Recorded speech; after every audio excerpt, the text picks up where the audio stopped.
Kung gusto nyo pong updated sa dialysis journey ko and para suportahan po yung channel ko, so pwede po kayong mag-subscribe, like, and share para po marami pong makakita dito. Thank you! Hi! Hello po. Ako si Ronelyn Rodriguez Regis. Isa pong may chronic kidney disease stage 5. Kasalukuyan pong nagda-dialysis. Ginawa ko po itong channel na to hindi po para ipagmalaki yung sakit, kundi gusto ko pong ma-inspire yung mga katulad kong mayroong pinagdadaanan ng ganitong sakit na lumaban, huwag mawala ng pag-asa, tuloy po ang buhay at lagi po tayong manalig sa Panginoon.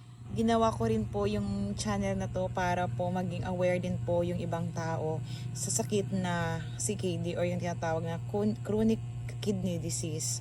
So para maiwasan dahil hindi po madali ang magkaroon ng ganitong sakit.